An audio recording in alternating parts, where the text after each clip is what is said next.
Oh, yeah! What's happening, people? What's happening? Welcome to another episode of Monday Madness, where we talk to cool people about cool stuff. Yeah, it's what we do. We are here right now with the Iron Sage himself, Daniel B. Riley. If you don't know, you should. Jezediah, Whimsy Land, the dude's got things going on, and if you ain't been paying attention, shame on you. Always creating something. Let me start the show by saying we are all Taco. Got you, Nem. Love you, brother. Recovering. Sweet. Our boy Nem from Nem's Gaming and Nevin the AM over there on Pill, you know.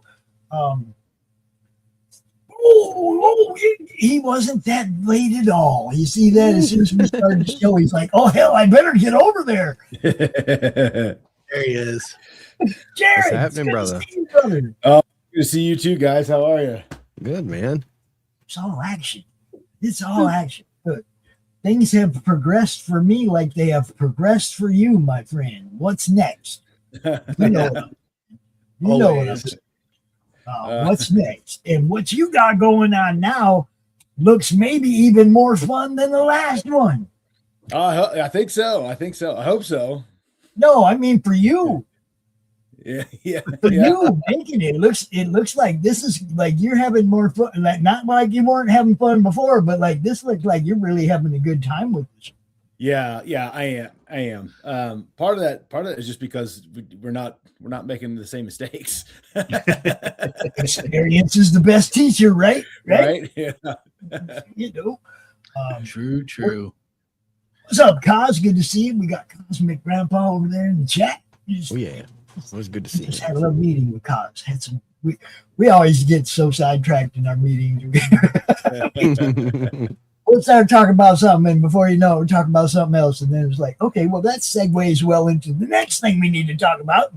You know, we have this has all been so much fun. Jerry, you don't know.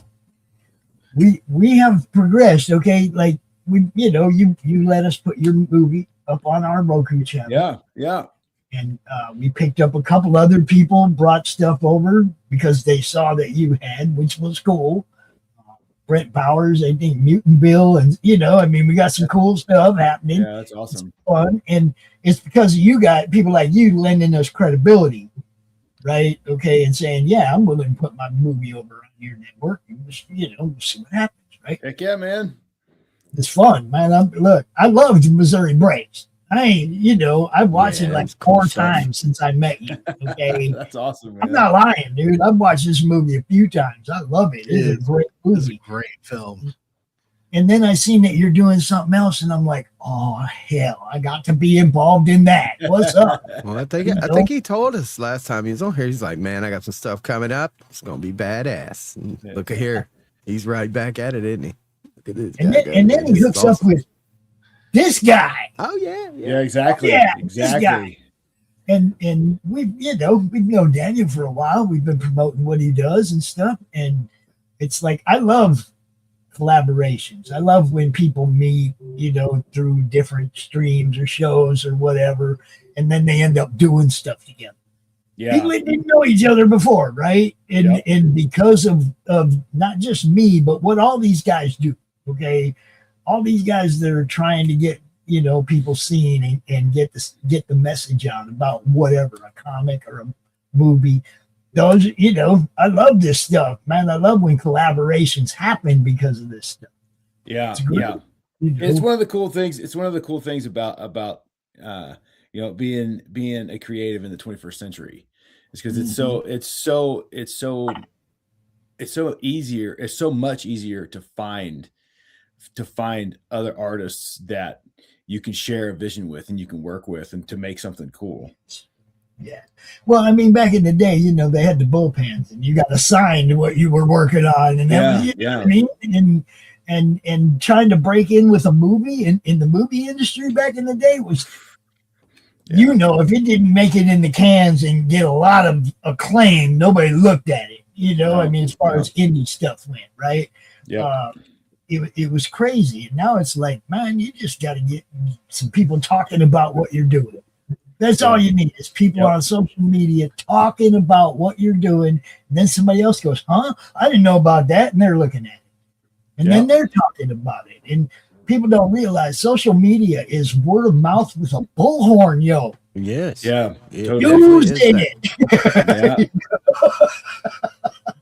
Because, you know, back before social media, it was word of mouth. Word of mouth was your best salesman. People talked to each other about cool stuff. And, you know, I totally believe in the karma of that too, Pops, to where, you know, as much as you would share somebody else's stuff out, you're going to get that in return. So if you're sharing your friends and you know, even people you might not like them, but you know their stuff's cool, you know, so you're going to share it out anyway, and then you'll get it back in return. Trust me, times 10 probably. Well, I mean, we've been doing it. That we took a little bit of a hit when they shut down our X account, our big X account, and then we had to start over. Oh man. It's hard to rebuild something like that. Okay. But, yeah, it is. You know, you do what you can do, right? We branched out to other platforms like Pilled, you know, and now we're going to have some stuff exclusively going to Pilled. So that's going to be cool too, you know. Very cool, man. The whole thing is to get people to look, get them to look. Yep. Wherever you're at, get them to look. That's all. And what we want you to look at today is where shadows fear to tread. I'm sure Daniel has the trailer ready to run, right? Right, Daniel? Right? It's right behind me. I can set it up for presentation though. Yes, please. Yes, please.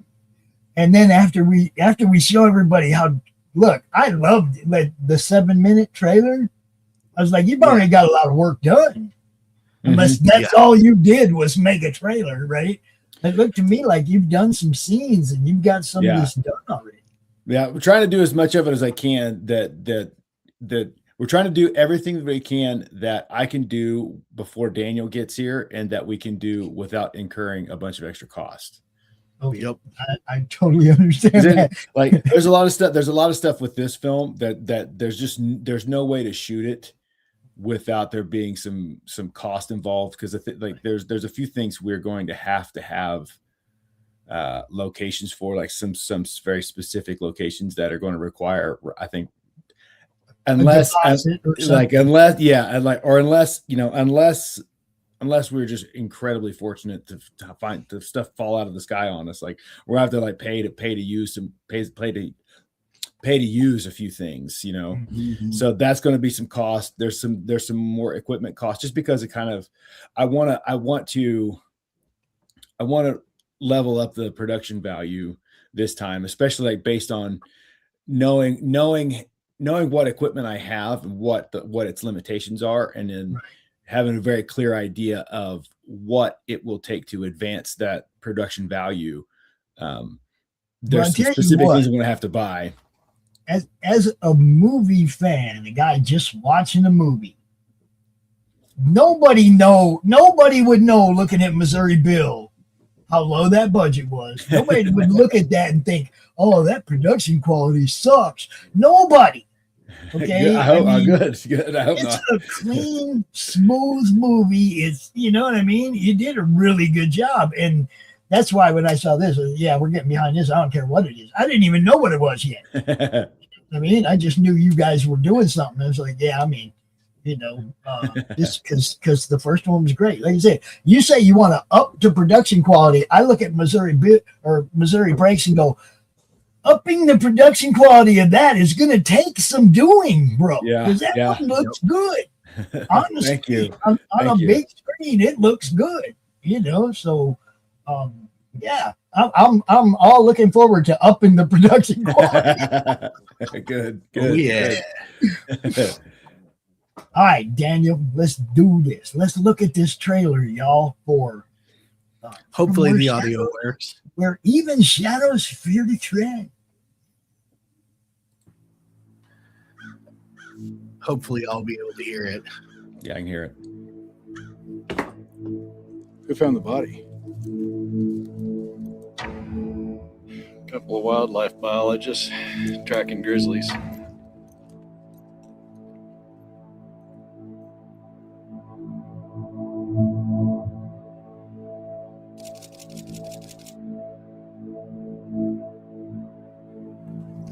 thinking.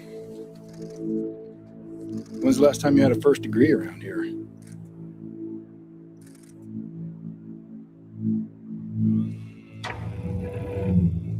What's so important that you come up here and risk spooking my investors, Walter?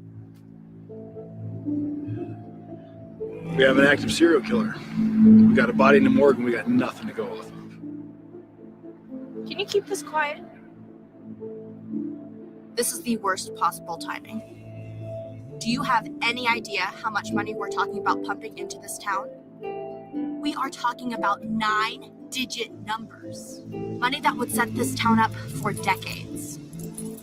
We're gonna have to call in some outside help.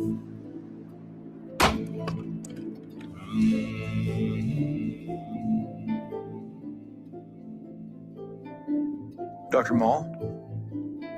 Yeah, this is Detective Marcus Fulton with Kinnison County Sheriff's Department, and I have a case I need your help with. How many bodies? 2. Both ritual killings, both males, no obvious connection. Are you a hunter, Mr. Fulton? As much as I can be. Good. Because we're about to hunt the most elusive apex predator there is. Well, then you better get a good night's sleep. I'll see you tomorrow.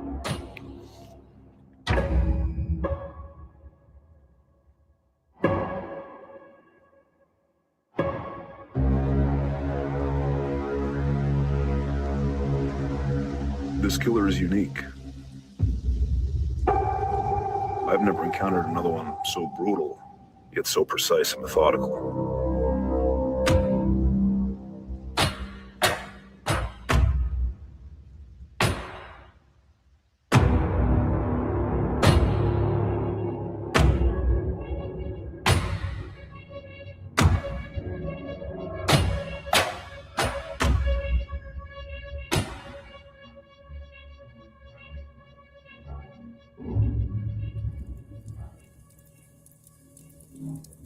There's a reason the res is where it is.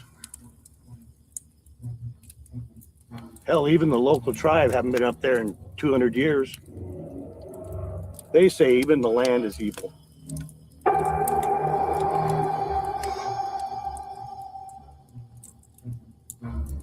I don't believe in that kind of evil.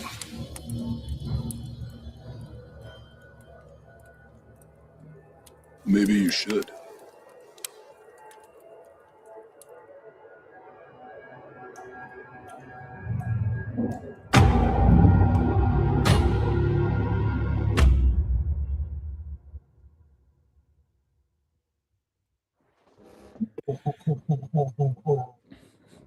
Oh, that's beautiful. Dang, bro, that was freaking. I was like, oh man, it stopped. Oh, okay, it's You the see? trailer. Damn Look. it. This is what I'm saying. It's like Badass trailer, right? I got some cool questions. First off, is the fireside chat going to be a trademark of all your movie? It might. I hope so, man. I hope so.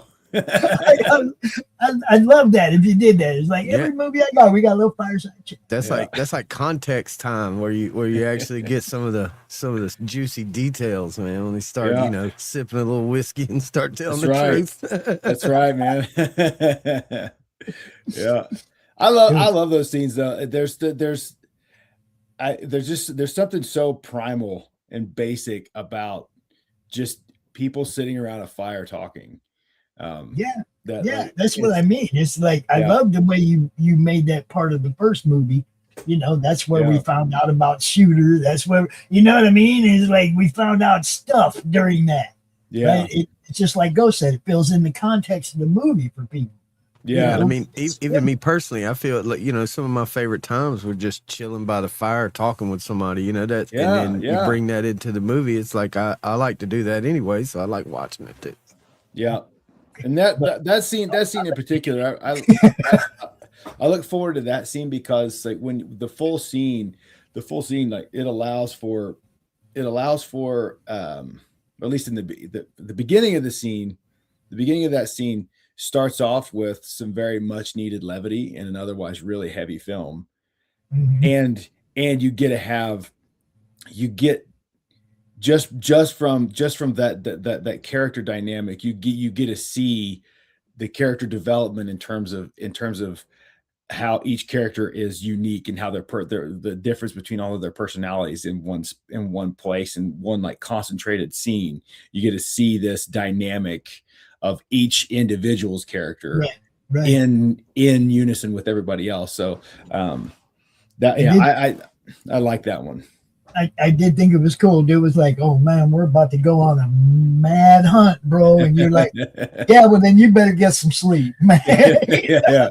Like I love that the cockiness that the detective has, you know.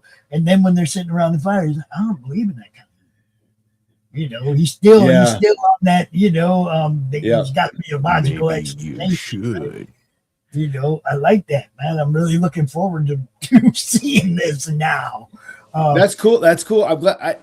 It's very cool that you picked up on that, because that is part of the character dynamic that Daniel and I baked into those two character scripts specifically for that contrast between the two.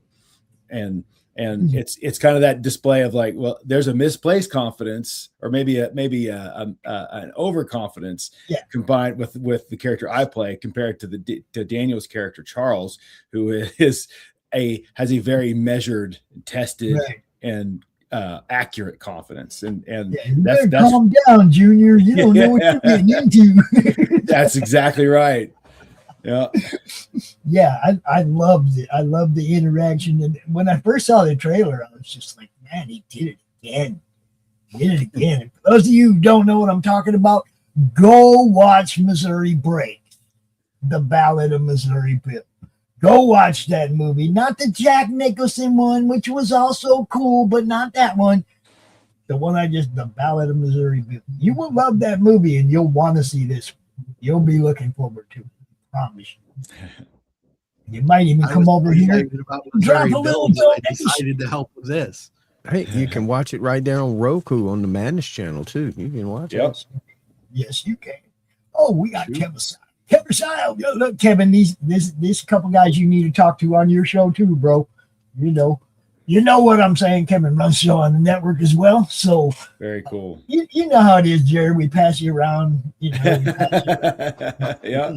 I'm all in, man. Like, take one down and pass it around. Now, Daniel, I want to know which one of you approached the other one to collaborate. Oh, it was technically Jarrod. We did a screening on was it Royce's Discord way back? Yeah. We did a screening of Missouri Bill and Royce's A Drink with Crazy's Discord server. Mm-hmm. And I think it was like immediately afterwards, while we were talking and just going back and forth about the movie, after my actual first experience seeing the film, and Jarrod goes, "So do you want to, maybe help me write the next one?" And I was like, hell yeah. That was amazing. I'm on board. Sweet. Yeah, I thought the same thing, man. I thought, and that wasn't even that the movie was so good. It was that on the budget that he did it. I was so blown away of the film itself, the quality of the film, locations, everything, right? I know some of the stuff was donated to you, period pieces and stuff like that, but on that budget, that movie's amazing. Okay, there's people spending $1 million, $2 million, $3 million on movies that just look horrible and have horrible writing and nothing. Oh, it's so true, man. That's what sold me on working with him on this. I mean, we were previously working on his novel. It's still not out yet, but he was a client first, and then he's like, "Oh yeah, I'm making this movie," and I'm like, "Wow!" So we started talking about that, and then when I watched the film, I first thought I had to myself was, this guy can make amazing things out of nothing. If what he's telling me is true, that he had scrounge for all this stuff, put in whatever money he could afford to put in and made that. Yeah, that's what I'm saying. It was like I was so blown away, you know. It's like, because that looks like you know, a production piece, man, you know, a studio piece where somebody put a whole bunch of money into it, and then you look at the credits and his name's on everything. Yeah. He did the score, he did it all, right? You know what I mean? It was like Daniel, I would say, Daniel, the afford is a strong word there. I would say I could afford it. It was how far could I stretch that American Express before it snaps? There you go. For sure. But and still, on the budget that you pulled that off with, I thought there was more money involved.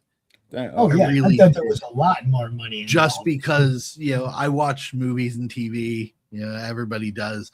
So comparing that with other things that I've seen, I was thinking, yeah, he's got, you know, some sort of backing behind this. And he's like, no, credit card. And I went, yeah. He was like telling us last time that was like painstaking, like making the costumes and setting up the scenes with like just crap they found around, laying around, and they repurposed it, and it worked. You know what I'm saying? It was perfect. It was like, we're not spending $10,000 on that crap. I can get all this at the junkyard for like $12.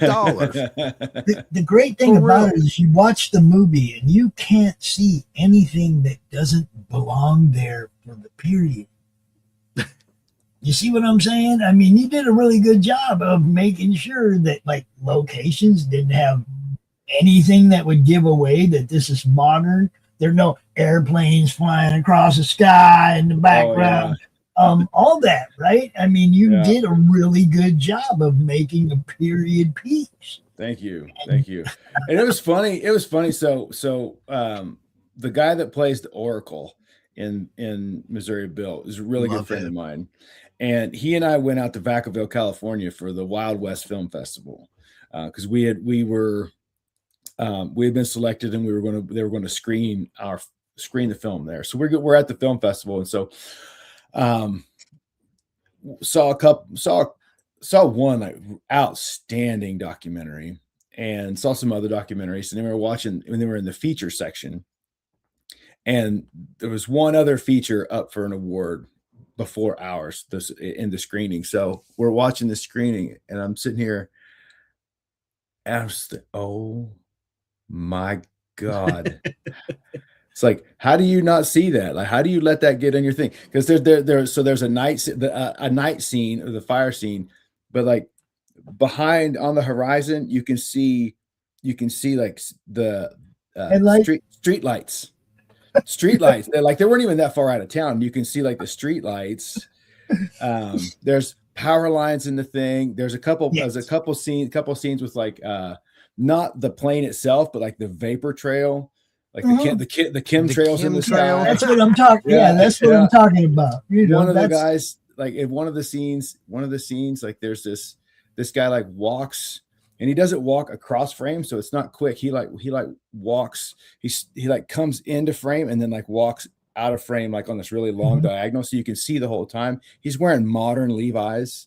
It's like, what are you doing? They're all double stitch pockets with a little design like skinny jeans with ripped knees. I can tell that's what that is. Oh man, yeah. It's not even my film, and I was sweating, like I was having anxiety watching this film. Like, how do you let anybody watch this without fixing that first? Yeah, clean that up. And I know for a fact they spent over $100,000 on that film. Jeez. It's like, oh my gosh. And you're sitting there going, man, if I had $100,000, what could I have done? I know, man. I know. I know. Look, if we're going to give money to people, let's give it to people with talent. Let's give it to people that put together good stories, good movies. If we're going to give money to people, give it to people like this, man. Just saying. Yes, please. That's what we're trying to do with these Kickstarters. Yep. Trying to generate some backer support. Exactly. And don't worry, I am going to get in on there before this thing ends. I promise you. I got, going to make a little money so I can throw a little at you.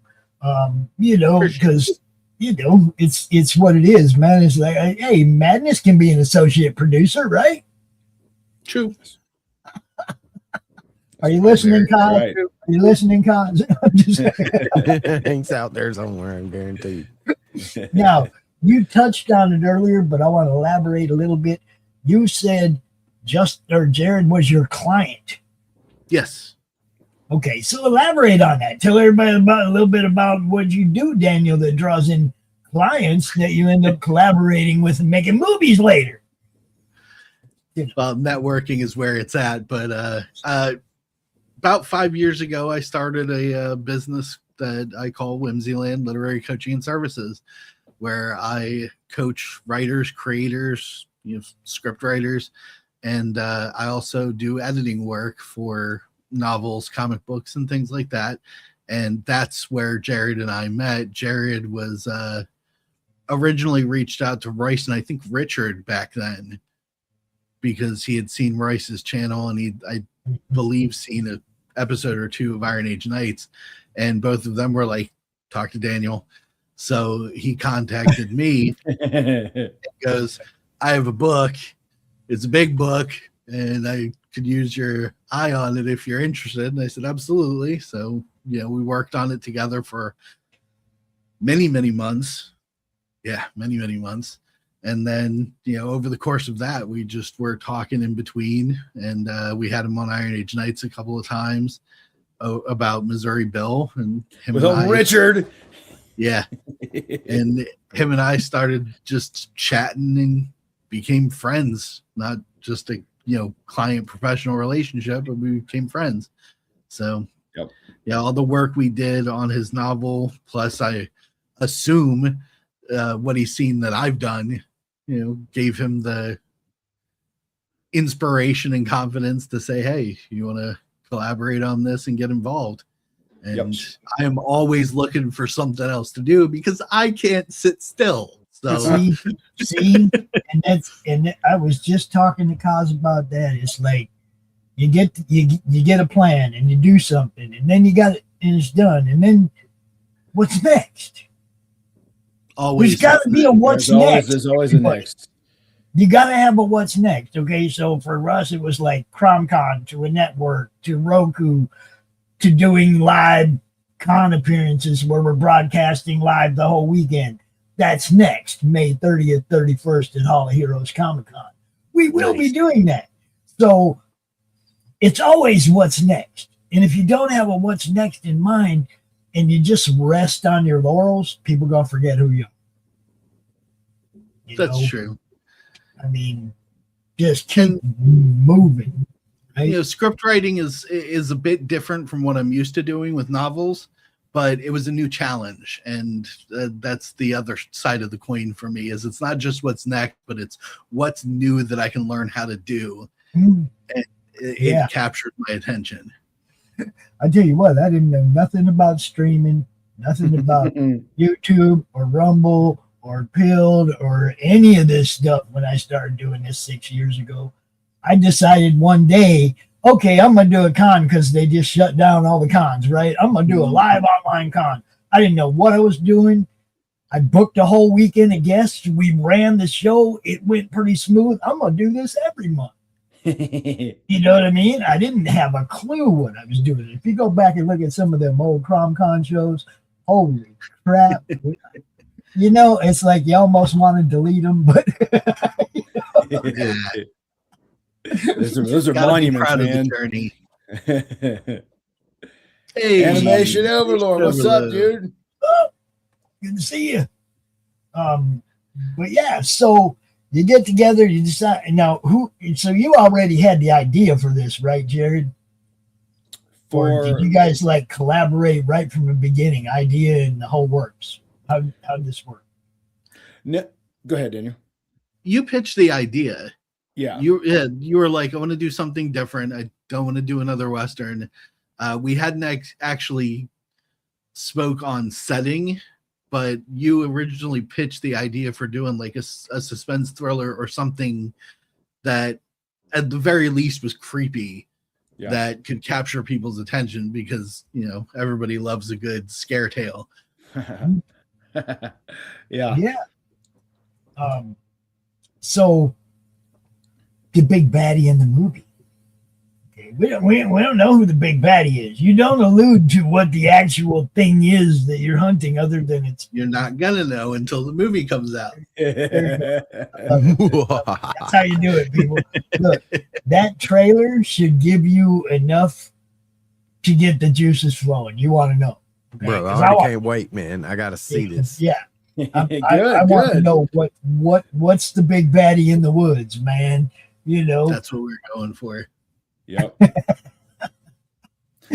Well, I can kind of tease it in explanation of the characters. You might get an idea of what the ultimate people is, but we're not going to come right out and say it. You have to see the movie to really know. Right. But I'm gonna see the movie. And look, you can tell me everything you know about it, and I'm gonna watch it anyway. So what we originally were talking about was Jarrod had come up with this idea for a former soldier who becomes a small town detective, sort of sheriff motif, even though there's an actual sheriff character. He's the main, Marcus is the main character of the story.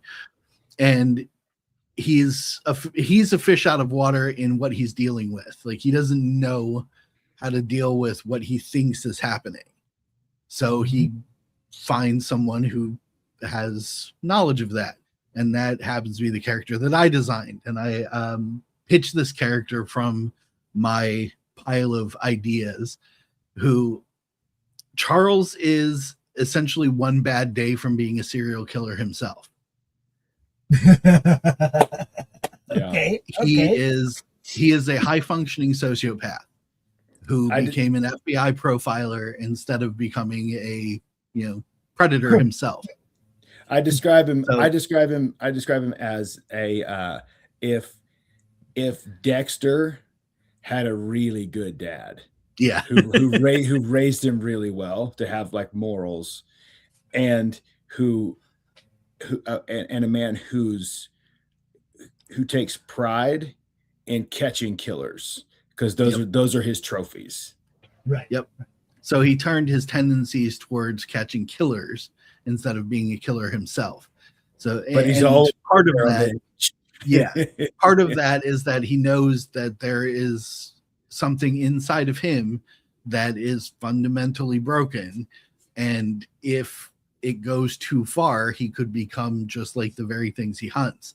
So he's exceptionally rigid with himself, but extremely open to the world around him, because sociopaths are erratic beings.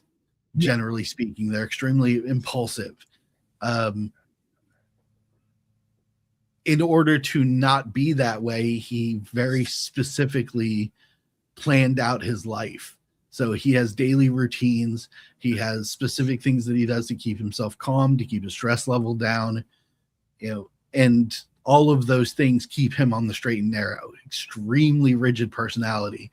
So as Jarrod and I were talking on Royce's show, and I hit this one idea that we hadn't actually planned, but it sort of worked out that way, is that Marcus comes from a world of order because he's a former soldier, and he's put in a place of chaos.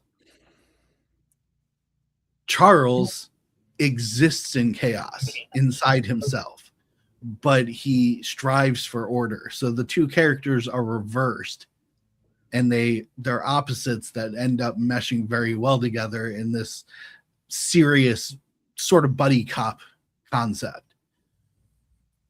Yeah, I like it. I'm looking forward to it. So, okay. And that's again, you. That's you, right, Daniel? That's you. You're playing the other fellow right there, right? That's you. No. He is a wonderful actor that Jarrod found. He epitomizes the character for me, so it works. That guy. So like I'm not even kidding. This guy's legit name is Brando. Like his first name is Brando. Has he got electrolytes? Brando Boniver. And That's Brando. And dude, he is a specimen. Like he is like old world Austrian stock, dude. He's like 6'4", just a super deep voice, really commanding presence. Like he's awesome, man. And it's so good. Yeah. I love having like his actual physical presence on screen because he's bigger than I am, but he's not the tank at all. Like he's the brains. And so it's just, I love having that little bit of, what's the word of subversion into what you would think is, oh, okay, here's the heavy because he's the big guy. It was like, no, he's actually the brains. Awesome. And he portrays the character exceptionally well. Yeah. Cool. Look, man, Jarrod, look, I've been a fan from the beginning, from the first time I met you. And it was because I had this huge amount of respect for all the different hats you put on during Missouri Bill. Okay. Yeah, because you've done the same with Madness. Well, I mean, that's you know. Yeah.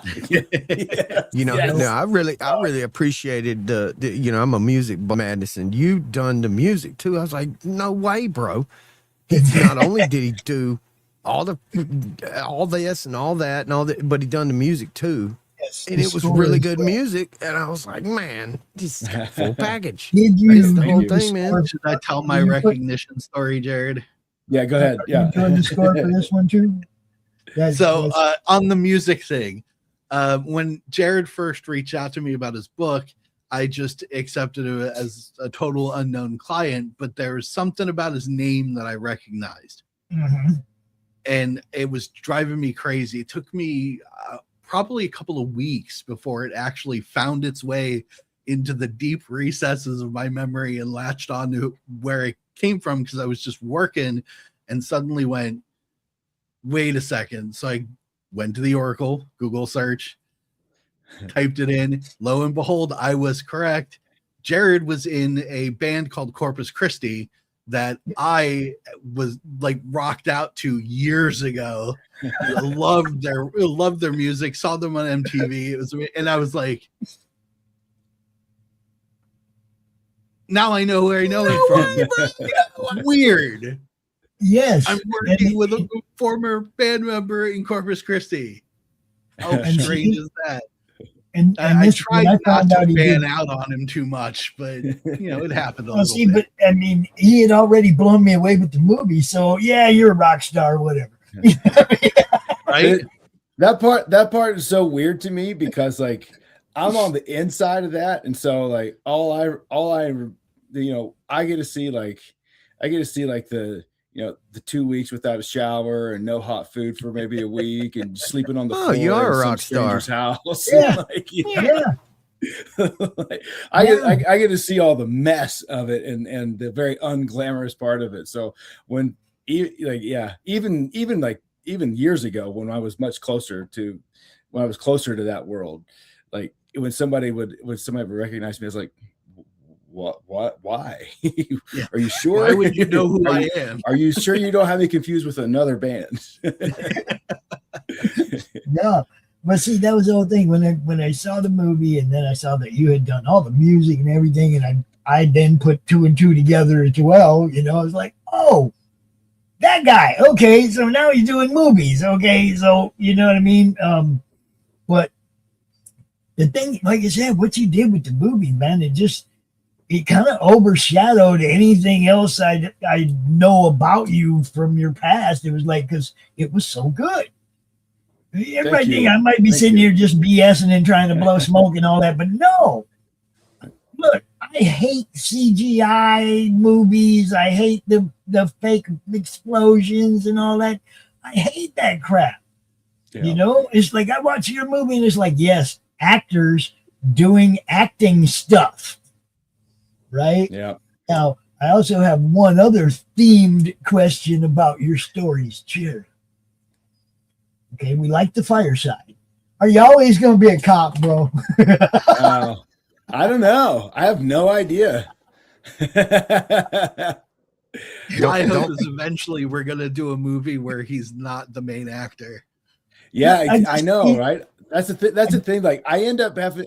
The thing is, I'm only acting out of necessity because I can't afford to pay anybody. Yeah, right. Best supporting actor goes to. That's the thing. That's what it's you want to hear, right? Yeah, because like especially when it comes to the main character, because like I don't have the money to justify what is asked of the main character. You know what I mean?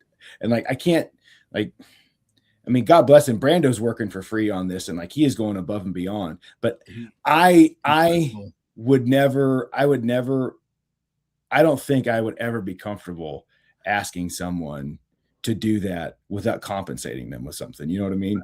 And so like, you know, so when I have to like strip down to my underwear and get in a freaking freezing lake to get pulled under the water, or like when I got to crawl through the mud, like face down in the That mud, was my idea. The mud or the naked part? No. the freaking cold lake in October in North Idaho. Dude. Hey, the time and the temperature of the water was not my idea, just the scene.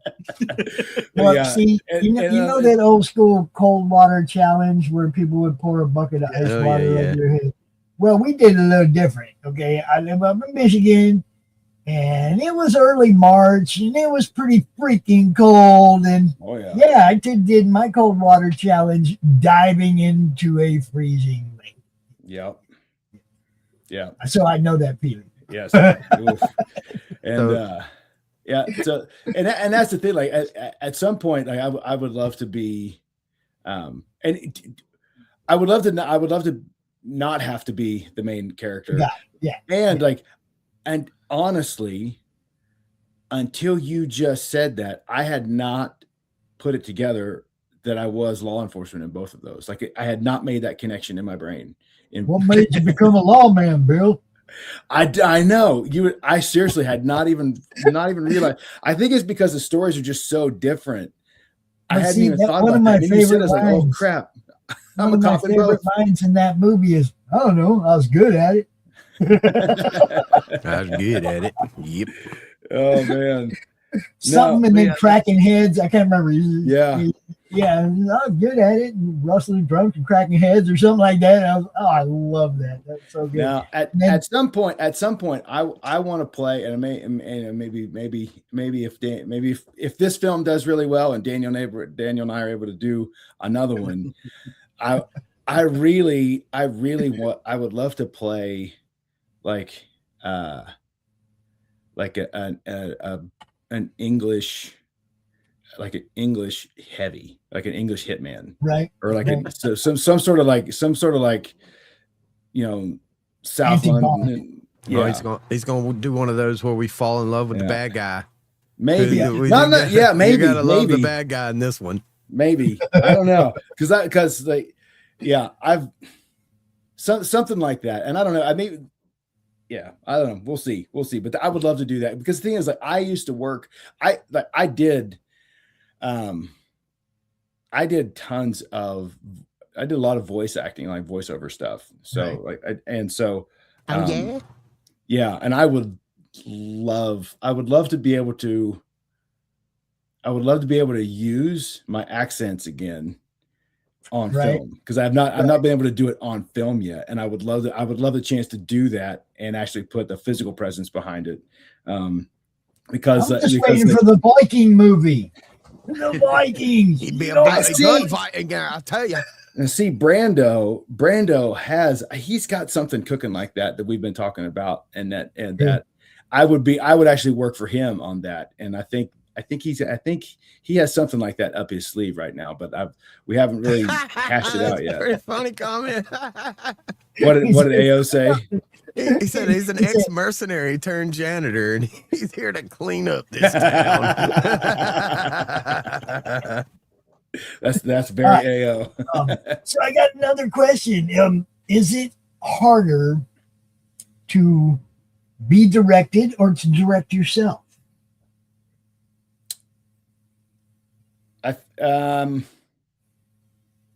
Look at me getting all deep on him, Daniel. I got him. He's like, oh, no. Self-directing is harder.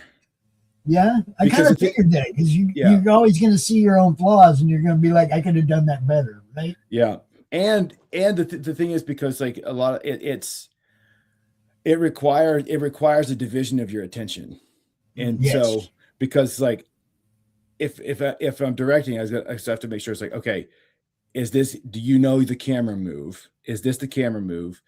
Does what's the light doing? Do we need to change angles to get like, I have to keep in mind all of that. Okay. What is the background doing? What's the sound doing? I have to have a focus on that stuff. And then I have to perform.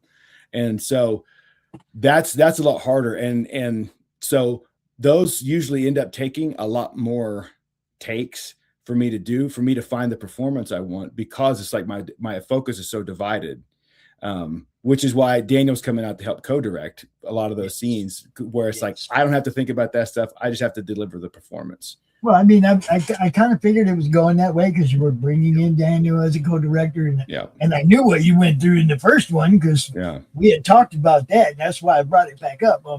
The short answer is I need all the help I can get, man. Look, exists to help. You have impressed me in today's film world. That's freaking hard to do. Okay, you impressed me with the first movie to the point when I found out you were doing another movie I was in. Okay, I didn't even know, I hadn't seen the trailer or nothing. I was like, what do we got here? Daniel, what is this? I think I hit Daniel up. Daniel, what's going on here? Because I wanted to know. I appreciate talent. And in today's world, there's so much that's created on the computer that's not in this, that's not in the actual scene. There's so much that is, I don't want to say fake because they're still making a movie, but you know what I mean? It's not, look, I grew up in the live action days. Okay, when Bruce Lee jumped off the staircase and kicked the light bulb, when Kato jumped off the staircase and kicked the light bulb and put the room into black, he actually did that on film. Yeah. Okay, it wasn't CGI'd. It wasn't some kind of fake crap. He actually did that.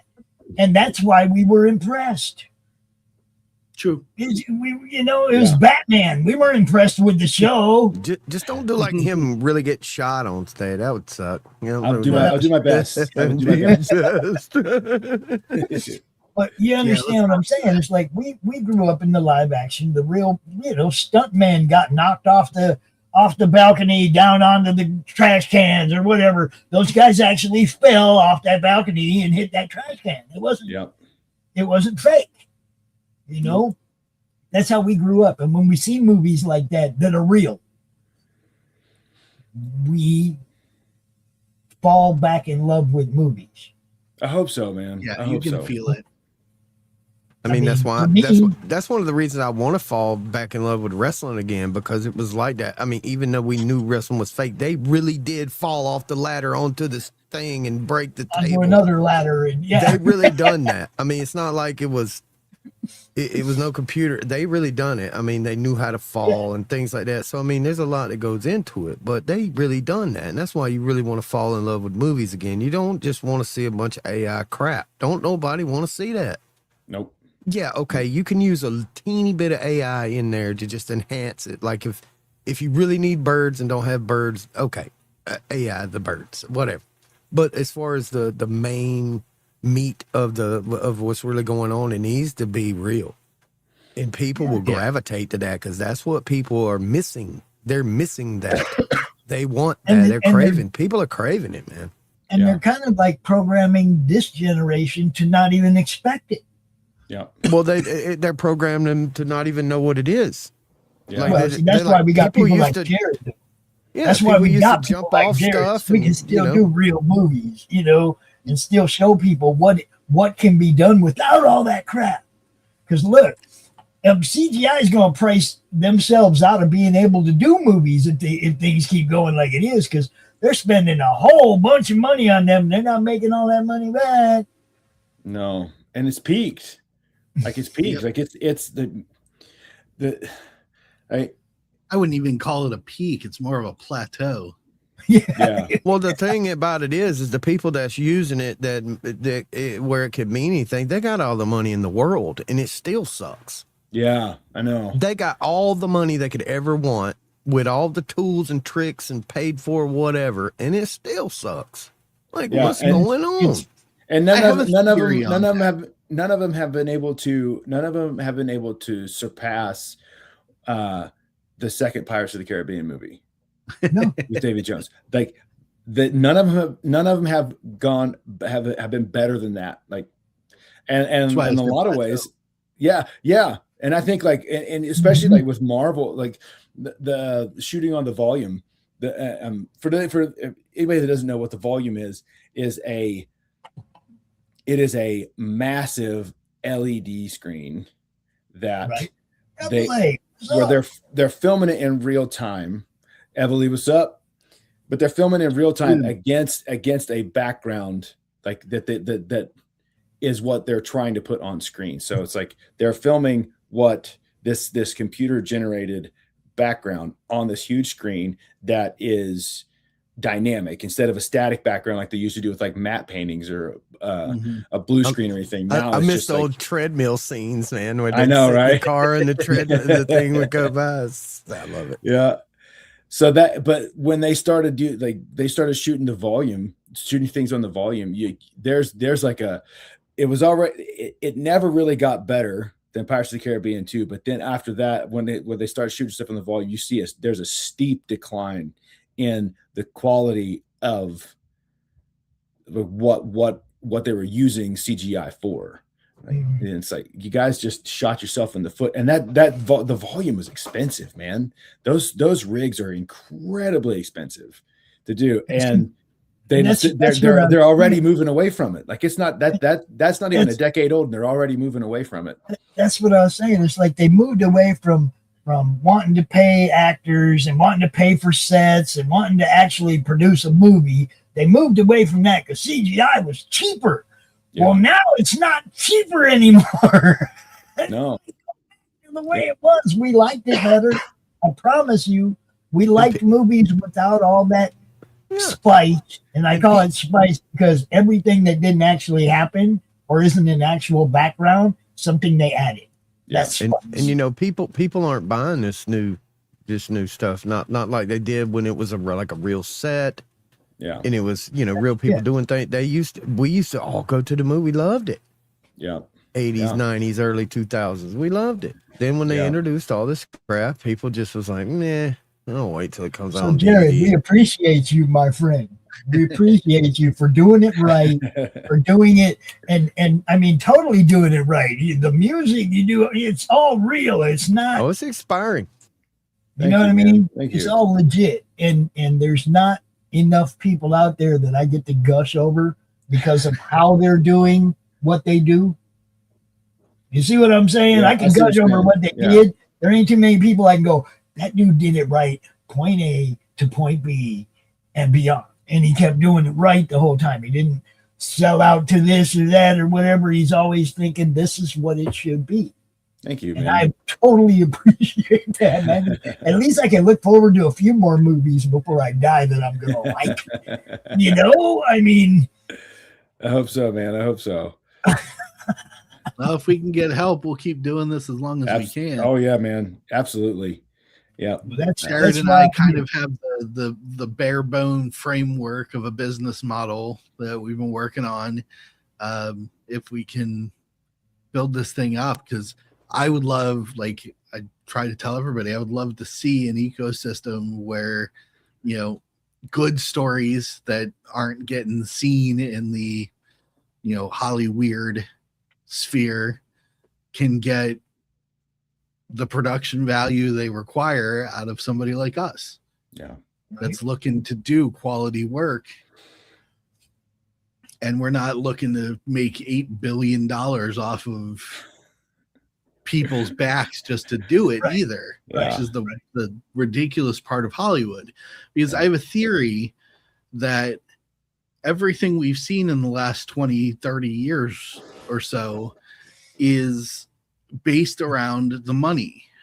The more money that goes into it, the less people care. Yeah. Because there's funding to cover up your mistakes. There's funding to fix the things that you didn't do right. But when there isn't, a big cash cow for you to carve a flank off of, you want it more. You work harder for it. Yeah. Yeah, YouTube doesn't like us, Evelyn. They don't promote us at all. Well, apparently it did this time. As I said, did it No, that's your YouTube That's cool. channel. That's your YouTube channel that he's on. He's not on the Madness channel. You see what I'm saying? They I'm glad I said share up then. yeah. And that's, I preach that all the time. And that's because, YouTube doesn't like us. They don't, no matter if a short's going a couple thousand in an hour, it's like in the next hour, we'll get nothing. My channel's smaller than yours.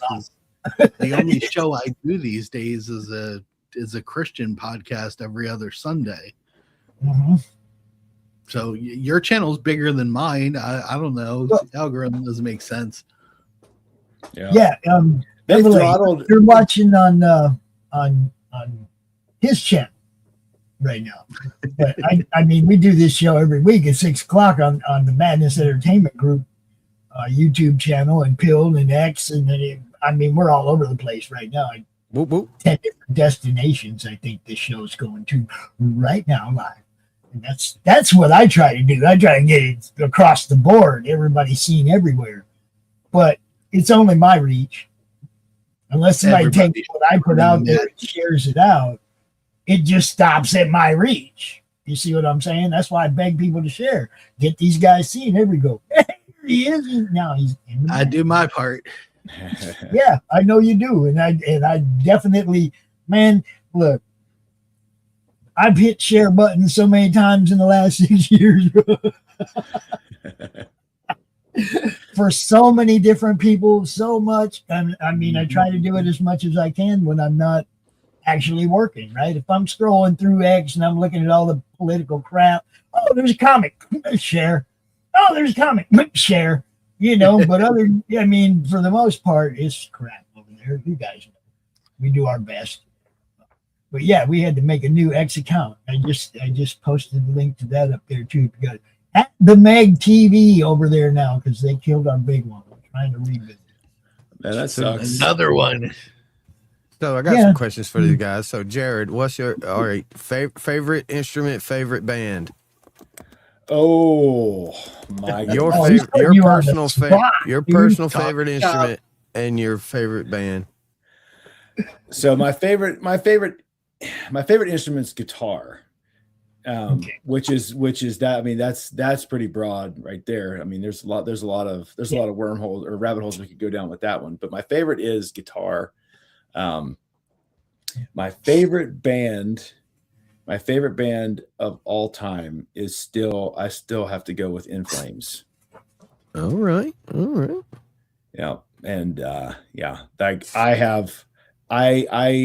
I go out of my way to actually purchase every single thing they come up with. They put out. I buy it on purpose. Ooh. I pay full price because it's like if you support something, support it, and put your money where your mouth is. So yeah, I buy. I think they may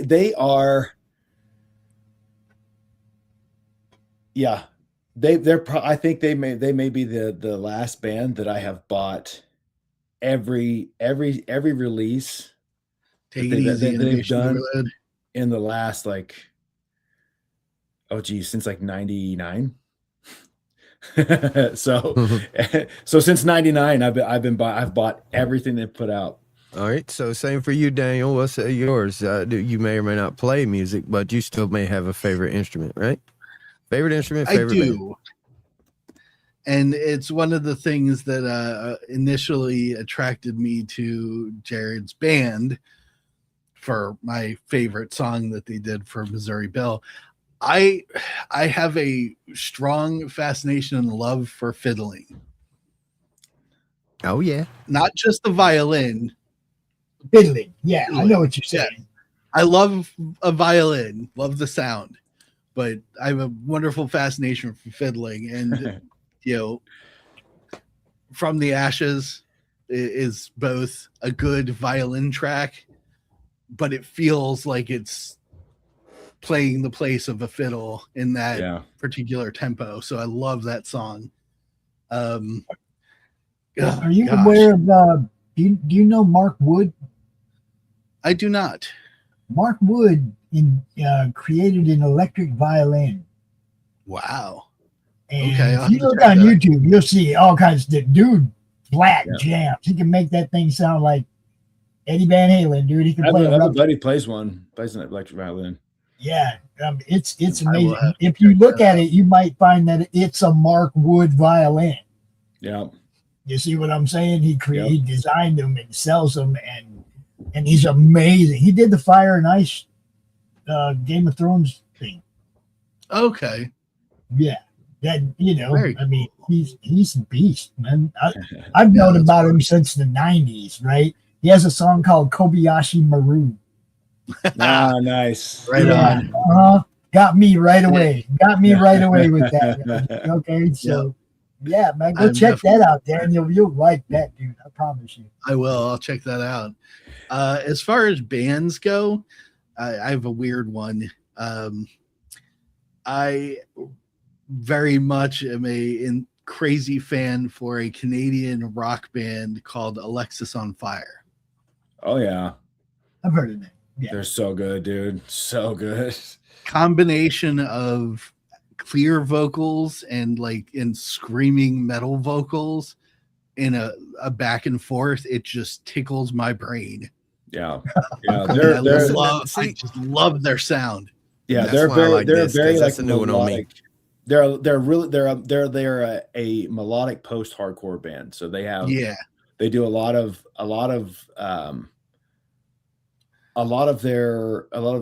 their rhythmic sequences and vocal cadences are straight out of like hardcore, like straight edge hardcore. But then Dallas Green, who went on to do he went on to do City and Color. Yep. He did all the clean vocals, all the singing vocals for that band, and they are spectacular. That song, This Could Be Anywhere in the World. Mm-hmm. This Could Be Anywhere in the World. Young Cardinals, like those two songs. Pulmonary Archery, one of my favorites. Bro. Oh man. So good. Yep. Yeah, awesome, excellent choice, my friend. That's a new one on me, man. I love this. So check I got them out. One more. Freaking fantastic. One more real quick double question for both of you guys. You can choose who goes first, but favorite actor / favorite movie. So who's your favorite actor and what's your favorite movie? Oh boy.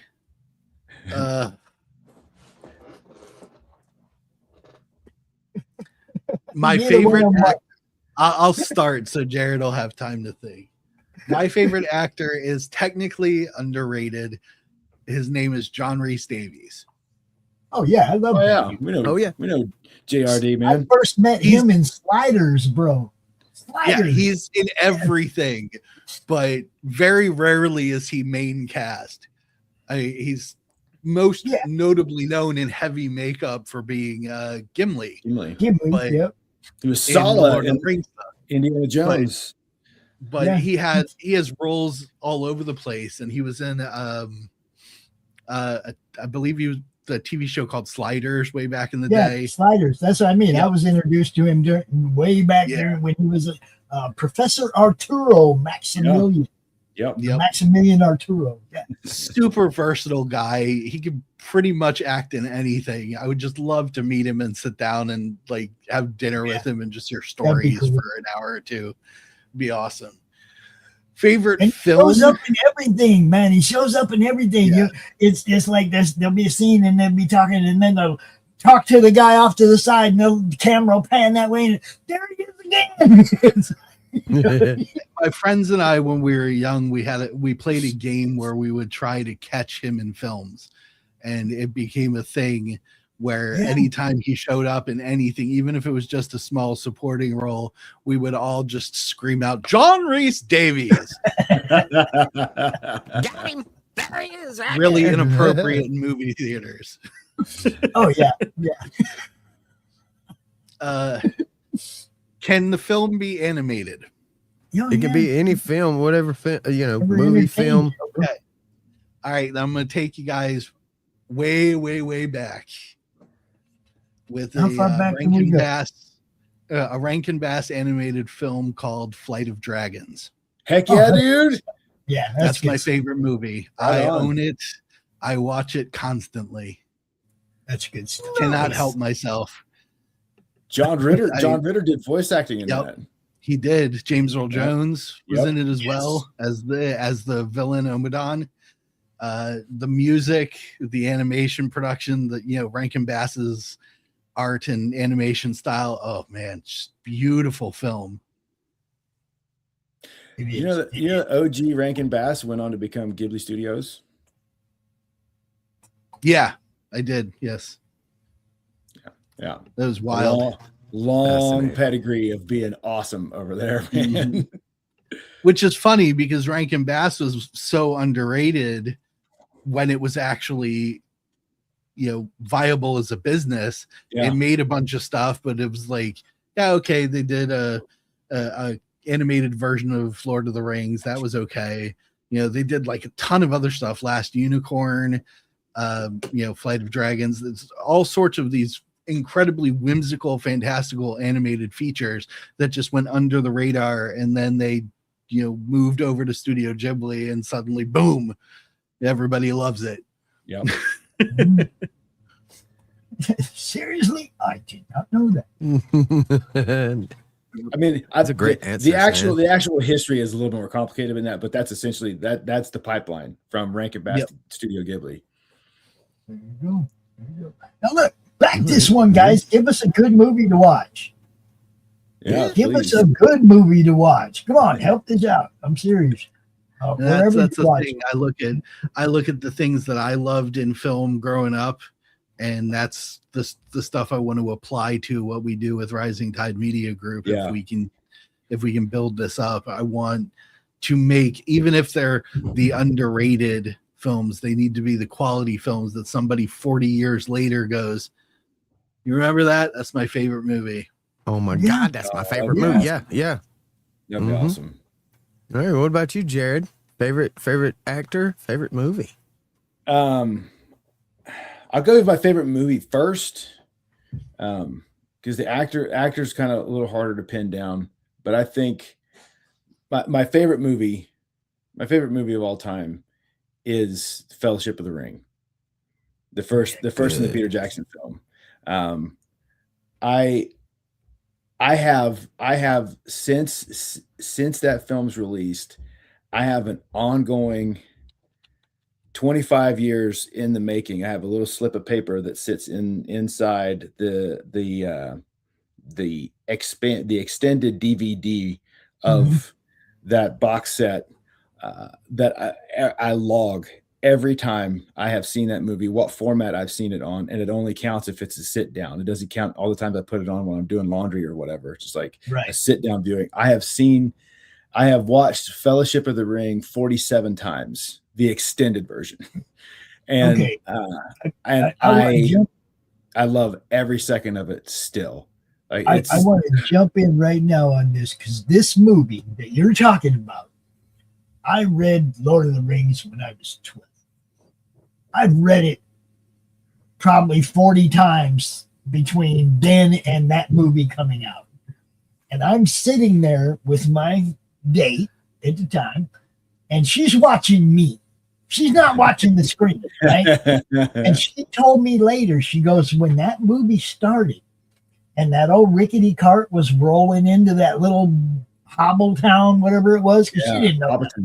Yeah. She goes, your grin was ear to ear. Look, that opening scene, Gandalf rolling into Hobbiton, you could not have made that better. Nobody could have made that better. That went right along with how you saw it in your mind when you read the book.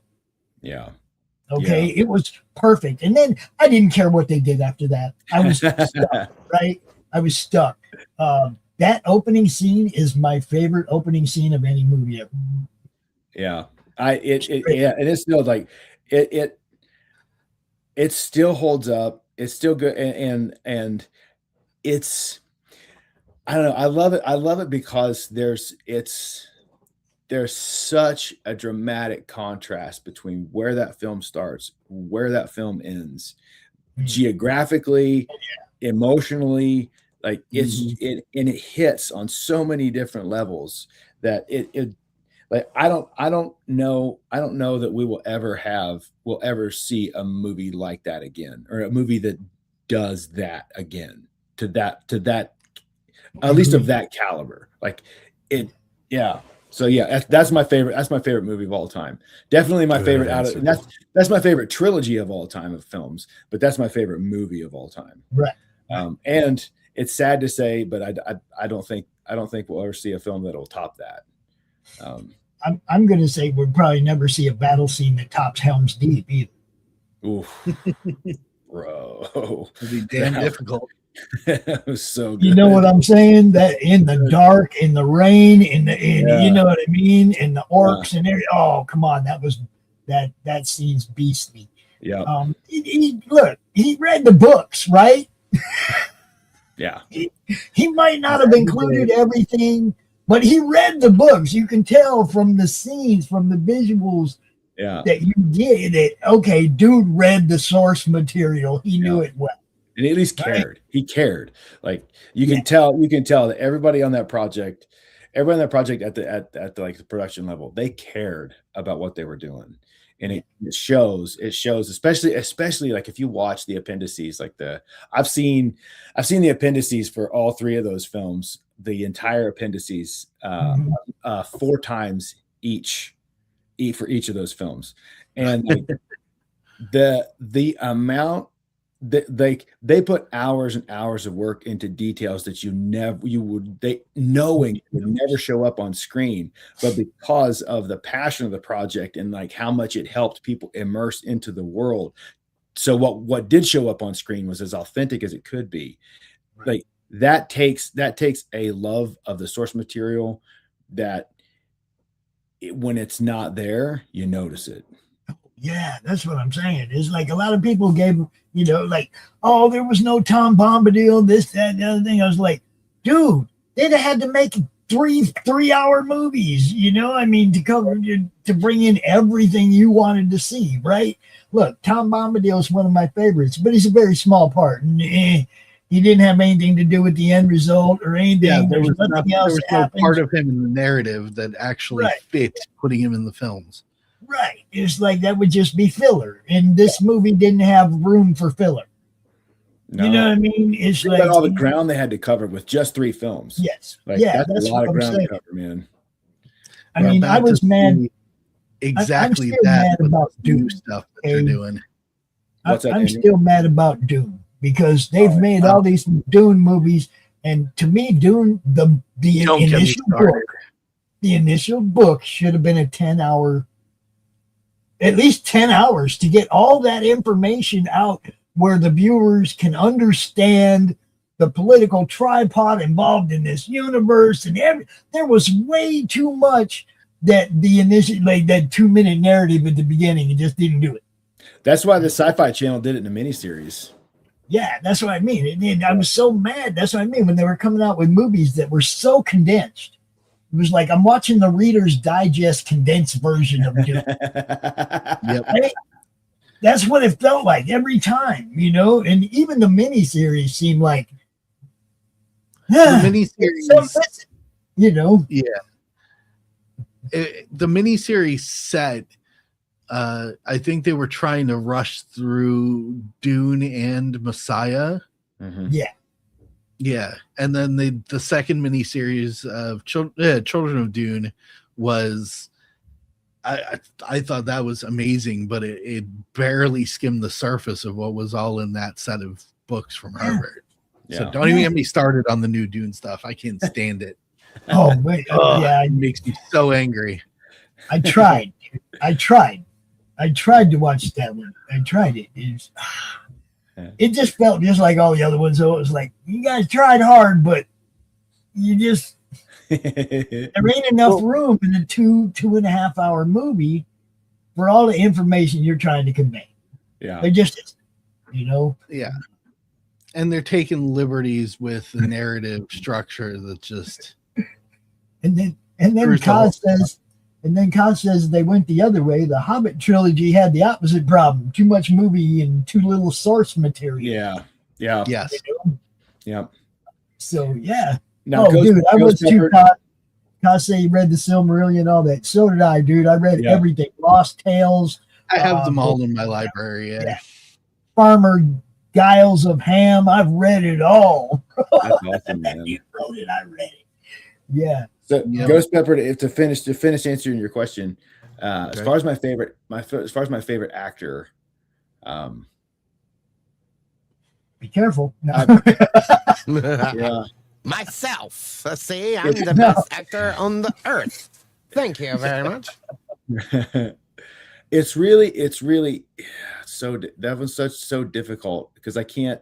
There are two guys that they're very different actors, but from me, I can't separate one above the other in terms of who I like more, and that's Robert Duvall and Robin Williams.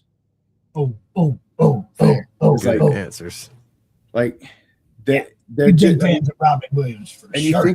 you think about it, like they're so different, but like there was nothing that there was nothing that Robin Williams couldn't do. He was so flexible in what he could convey with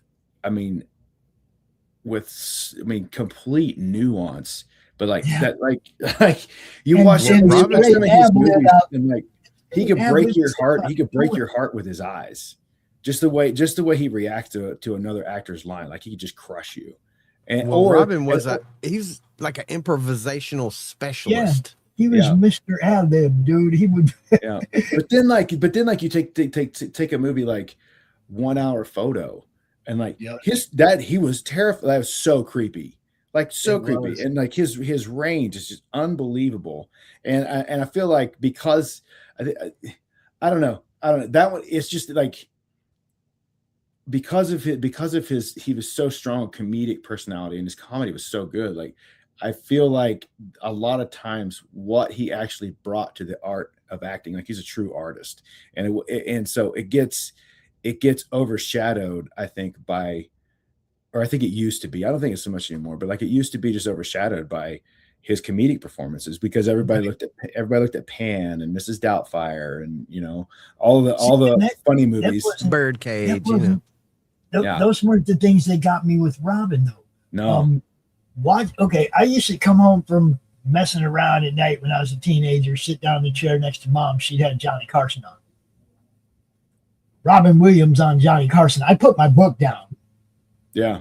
I put my book down. I'm watching Robin, right? Yeah. Because Robin will say things and just like totally he caught Carson by surprise. He caught Letterman by surprise. He had these guys looking side stage going, what do I do? And Robin's over here on a freaking rant roll, and it's great. And I watched him just melt all kinds of talk show hosts, right? Yeah. Just melt them into their chair like they don't know what to do. Yeah. I swear, one of my favorite Robin Williams films of all time is that Hook movie. Yeah. Hook. Yeah. Man. I mean, it's just like an unexpected role for him, but he plays it so well. Yeah. And the movie for me was just like I grew up like I remember Mork and Mindy episodes like when they were first aired. That was my favorite show when I was a kid. And I remember going from that to Dead Poet Society. It was like holy shit. Yeah, when you started doing films and you're like, whoa, that dude can really act. And like he can really act. You just thought he was a comedian, right? And he not only did he act, he crushed it. Like he owned that entire film. Every minute he's on screen, he ate up the frame. And it's like that and like it, I didn't appreciate it as much as I do later in life, and then I really appreciate it like after he died, because that one hurt, man. It's like, geez, it's like that's a generational talent just gone, man. It's like, oh, I think it was what's her name, the chick that played Mindy. I think she said something in an interview once. And she's like half the taping would be ad libbed, you know, and it's in front of a live audience. I think wasn't that one of the in front of live audience shows? Yeah, and he would go out there and just crack people up, and half of it wasn't even script. Yep. You know, I've seen stuff of him with Richard Pryor. Evidently, he used to have a show that was kind of like Whose Line Is It Anyway, where he would give people like prompts, and then they just walk up there and they would act like whatever. And Robin Williams was on there several times, and he just stole the complete show. He stole everything. He was nuts, man. It was awesome. That dude was amazing.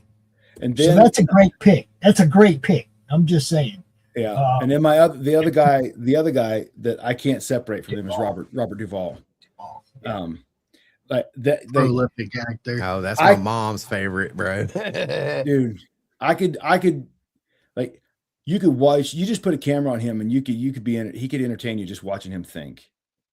Like he has a presence, and like there's something, there's just, you could like, at least as far as I'm concerned, like when I watch him, like I can tell, it seems to me that he always had, like, whatever character he was playing, like there were layers to the player. There were layers to the character that he was bringing in there that maybe they weren't in the script and maybe they were, but like he brought a layer to everything that he played. And you know, he could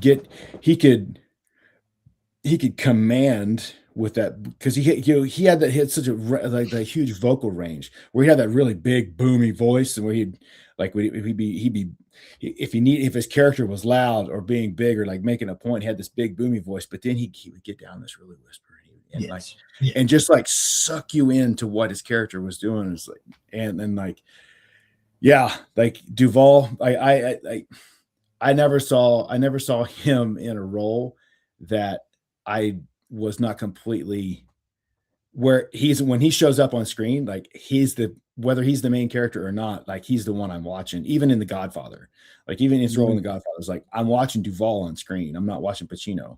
And maybe that's just me.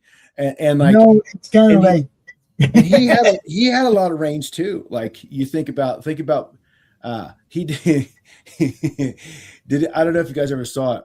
He did a movie with Michael Keaton called The Paper, and he played Michael Keaton, Robert Duvall, Glenn Close, Randy Quaid, Marissa Tomei. They all play in this film about this newspaper office in New York City, and he's the head edit, and Robert Duvall's the chief editor or editor in chief, and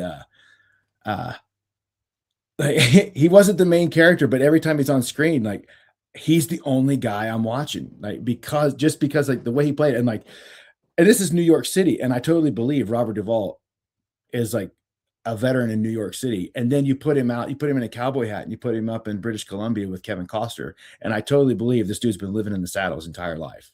Like, that's a rare talent, man. And like that, and that is my favorite role that Robert Duvall, of all of his roles, his role his role in Open Range. In Open Range with Kevin Costner. Yeah, like a good one. Like Apocalypse Now, Days of Thunder. Yeah, dude. Days of Thunder was great. He was awesome in Days of Thunder. Yeah, he was great in Apocalypse Now. And half the movie you were just listening to him talk. Yeah. Yeah. People don't even, you think about it. Half that movie you were just listening to him talk. Yep.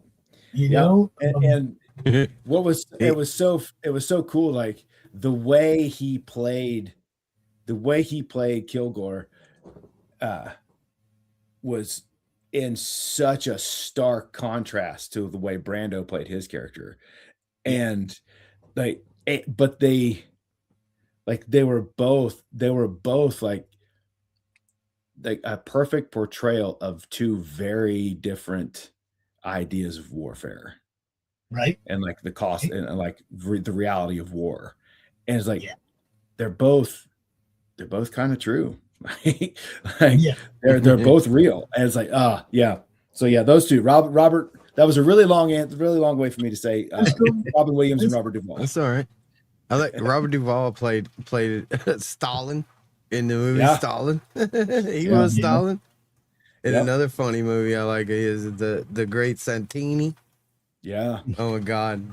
Yeah, it's great. But one of my favorite ones is that the Secondhand Lions movie, man. That was the greatest movie. When they put him in the hospital and then they go to visit him and he's just like throwing shit and pulling the wires out like, let's go. It's so awesome. Yeah. All right. So dude, I forgot he was in Stalin though. He was terrifying as Stalin. Yeah, he was Stalin. Yeah. He was supposed to be terrifying. Yeah. Stalin. Look, he played his part. Okay. Yeah, he definitely played his roles the way they were supposed to be portrayed. And look, he was amazing.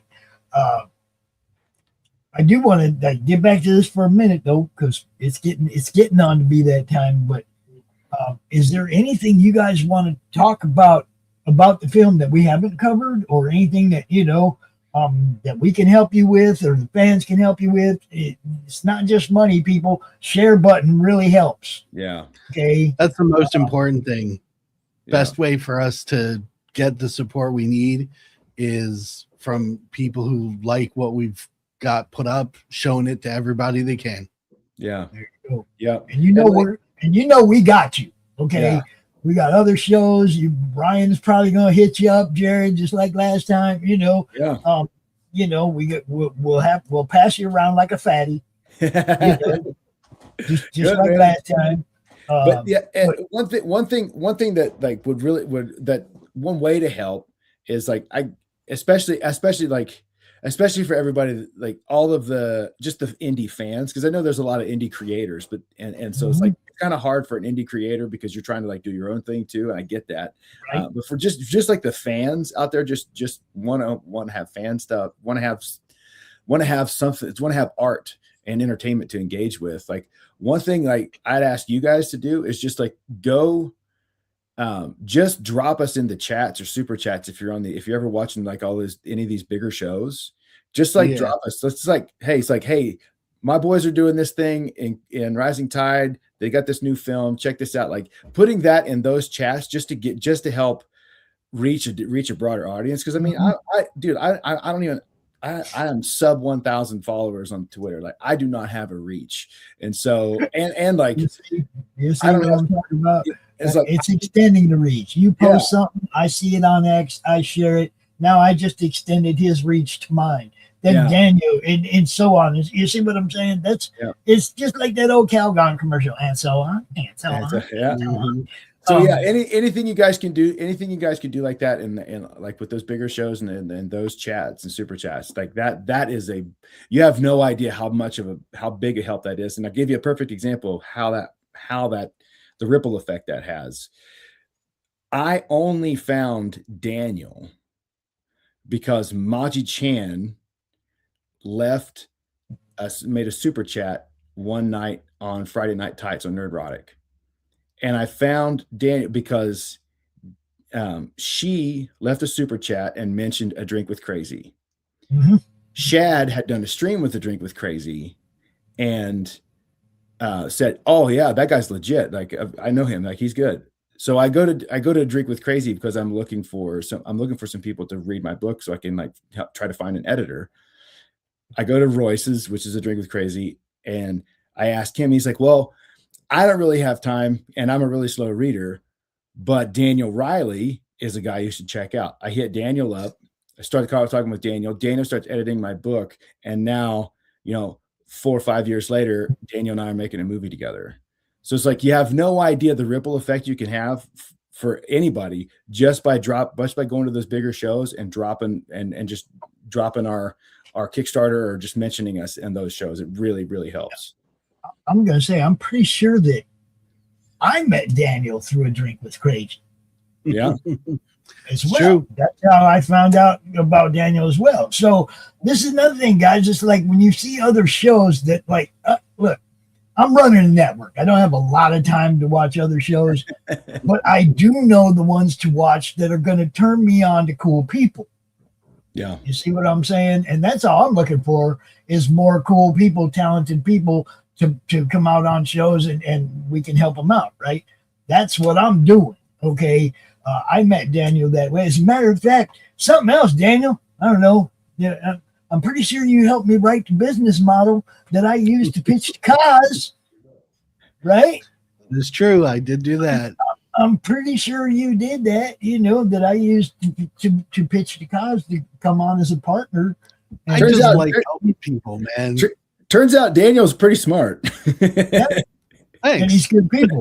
Okay. And this is what it's all about, guys. You hook up with people that are cool, that can help you out, that are willing to help you out, and you help them out, and before you know it, you're making a freaking movie together. Yep. Just have fun, have fun networking, man. You guys don't know. I didn't know anybody in this network before I started doing this 6 years ago. I didn't know anybody. I was not, I knew who people were, but I didn't know Mike Barron. I can say, I know Mike now. I got his phone number. Call him up. He calls me up. He does show on network. We did, right? We're friends now. Just like what you guys said. We're friends now, right? Yep. That's how it works, though. That's how it happens. Networking is where everything comes from. Yep. Everything. Okay, whether you're networking with your friend and asking him to be an actor in your low budget film, whether you're networking with somebody and trying to get period piece props for your movie, whatever it is, right? You got to reach out. You got to reach out to these people and say, hey, I'm going to do this. And we'll give you credit in the film, put you up in the credits, and we'll make sure that everybody knows that was your stuff. If we can borrow it for a minute, right? Yep. Exactly. And, networking, guys, do it. Just do it. It's like you competition, said, right? If you're not a mod, if you're not a mod on somebody's channel, buy a super chat. If you're mod, you should have a list of links that you're dropping on them shows. You know? Yeah, I would love. Yeah, that would be a huge help for us, man. Huge. And that's why I mod everybody that I know that comes watches on the Madness channel. I mod them all because they all have stuff that they're doing. And they can be sharing their links. That's the whole point. So, Evelay. See that? Evelay right there? See, you're a mod. You got a wrench, bro. You've had a wrench for a long time on the Madness. See what I'm saying? I don't know why Whimsy doesn't. I don't know why that one doesn't have one. Flew under the radar. Oh, well, you didn't say Whatever. that in my chat. That's why. You got to say that in my chat so I can give you a wrench too. I'm just replying off the StreamYard, so it's going to mine.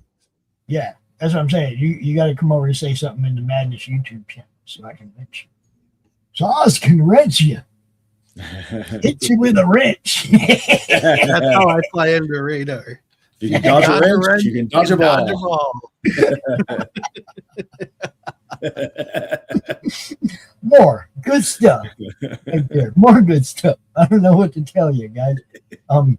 Thank you guys for are coming awesome, out. man. Making independent films, man. We need this in our lives, man. Thank you guys for what you do, man. I don't know if anybody tells you that enough, but thank you guys for doing what you do, man. For Thank real. you, man. It's our pleasure, dude. And that ain't all. I think I put in a request for a shorter trailer. Yeah, I'm working on it. Okay, give me that trailer. Yeah. I mean, there's 13 days left, man. Give me that trailer. You do have this set up to go into late backers, right? That's a question for Daniel. So people could still pledge after it's over. You guys set up for late backers. You're muted, Daniel. You're muted, son. Come on, talk to me. Some of our tiers, yes, are set up for the late package. Some the other ones that Right. have the Just so long as swag and people whatnot get, people get still back it after the campaign. Oh, yeah. Yep. Okay. Because that way, you send me that trailer, I can start playing it, give it to the other guys in the network. They can play it. you know. And so, just to be clear, we set this system up. We're going to be running concurrent Kickstarters for phases of the project. So Right. this is phase one. Phase one. There will be a phase 2 and a phase 3. So if you can't back now and just want to share it with everyone that you can, that'd be great. You'll have an opportunity. Hey, there. I already had a rent. rent. See that? He already had a rent. But if you can back later in one of the other phases, that'd be great too. Everything that we can do to generate enough at least to make this film so we can keep proving to the world that we can do what stupid Hollywood can't anymore. Yeah. Well, you see, I get to tell people, I get to show them your trailer, and then I get to tell people, go to Roku, watch Missouri Bill, watch Missouri Breaks. I mean, go watch that. You're going to see the kind of quality that you're going to get out of this. And look, if you donate $10, if you pledge $10 to this, it's still less than going to the theater. And you get to be part of it. You know, you get to be a part of the building of it, and that's cool, right? So, you know, yeah, I'm gonna be number 14 because when the show's over, I'm gonna hit that. So, thank you, Pops. Yeah, you get your name in the credits and everything. Well, I want to get together with Kaz and do it, you know, at a level where the madness gets associate producer type stuff. But I got to talk to the boss before I get to that. Fair enough. All right. Who we rating? Ghost. Pick one before we go. Let's see I here. Put my co-host to work, you know. But yeah, man, thank you guys so much for coming out. Coffee. Sandra's live. Coffee talk. Oh, live. Yeah, we got a whole crew of people over on pill.net too, guys, that we broadcast with, hang out with. There's pill.net. Hello, folks. They're sharing untapped resource going on over there too. You know, there's people's shows you can go on over there too and get seen over there. So, you know, networking. We're going to do our best. It wouldn't hurt for one of you guys to make an account and just put the movie out there. Just saying, it wouldn't hurt because I mean it's an untapped underground resource. You can put you won't get banned over there unless you're a turd burglar.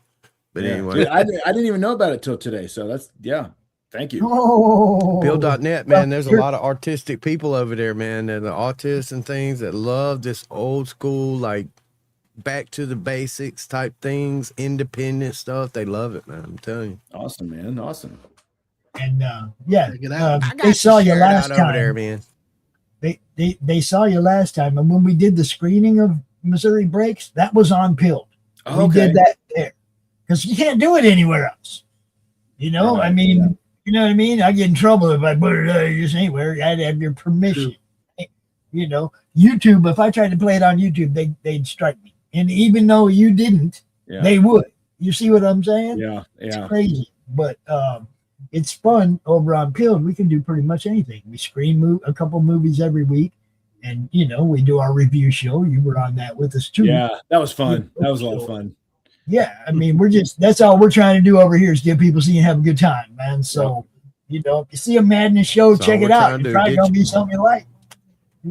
Yep. We're trying to get you seen, man. And over here, you know, these people that, you know, it might be a quote unquote underground platform, but these people got to reach, man. They get on all the other platforms and they'll share you out, brother. Thank you, man. I really appreciate that, dude. Really do, man. That's awesome. All right.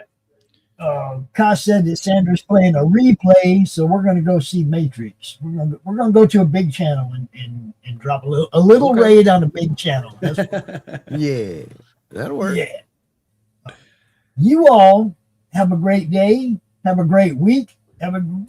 Just have a great life. And we're going to try to be here hanging out with you all the way through. Right? Love it. Keep crushing, Thanks, guys, Pops. Man. We love it, man. Yep. Ghost Pepper Pops, thank you so much. You bet. Man. Thank you, guys. And don't forget, on May 30th and 31st, we're going to be at Hall of Heroes Comic-Con. We're going to be live, and we're going to be selling Ozzy art books, guys.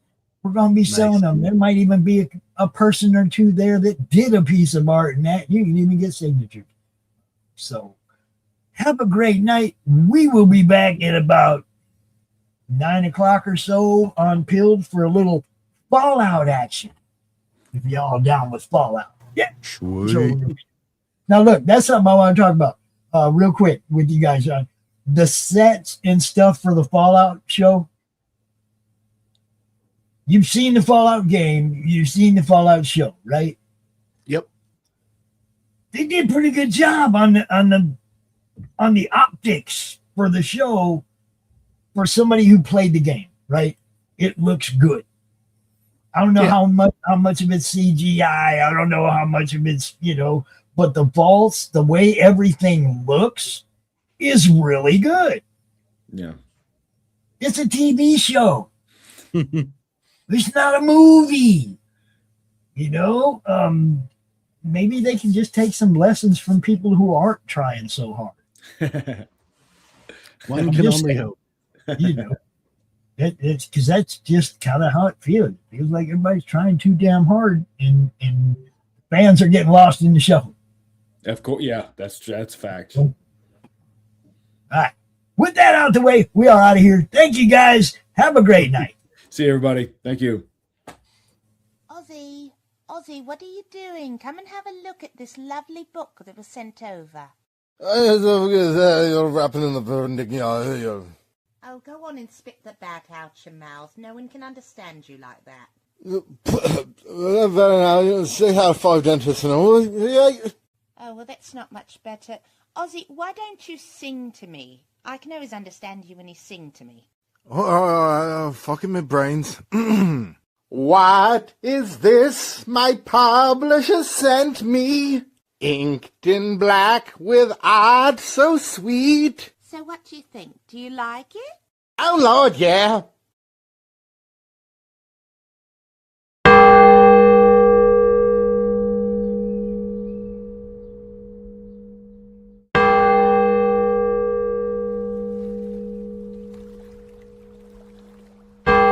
I'm curious, Bill. How'd a Missouri lawman end up all the way out here? Back in '62, I rode with Grant, and we went through Memphis on our way to Vicksburg. I remember thinking, Memphis is a nice town if it wasn't on fire. I wouldn't mind going back there. After Roy moved home to Missouri, and some damn fool talked me into being a lawman. I didn't see that coming, but I was good at it. Wearing a badge and cracking heads. I don't know, I just had an itch, man. Just felt like there was something I was missing. Something else I wanted to do. So I came out here. How'd you get to running with Shooter then? I met Shooter in Chattanooga. In lieu of a court-martial, he was on disciplinary leave. Most people didn't like Shooter, but we always got along pretty good.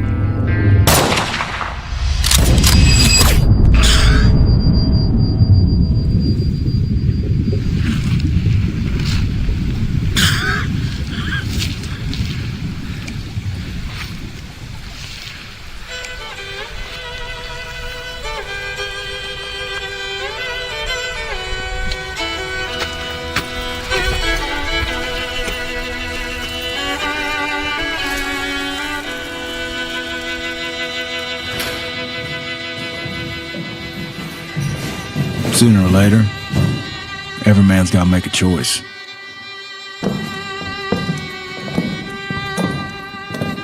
On the back end of that choice is where a man finds out what he's made of.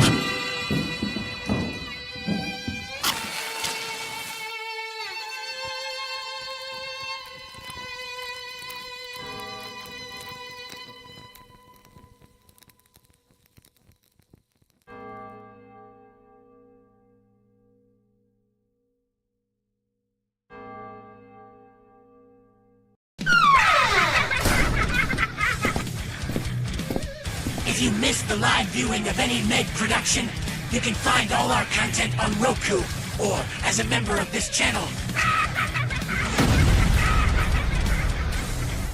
Fitness Entertainment Group.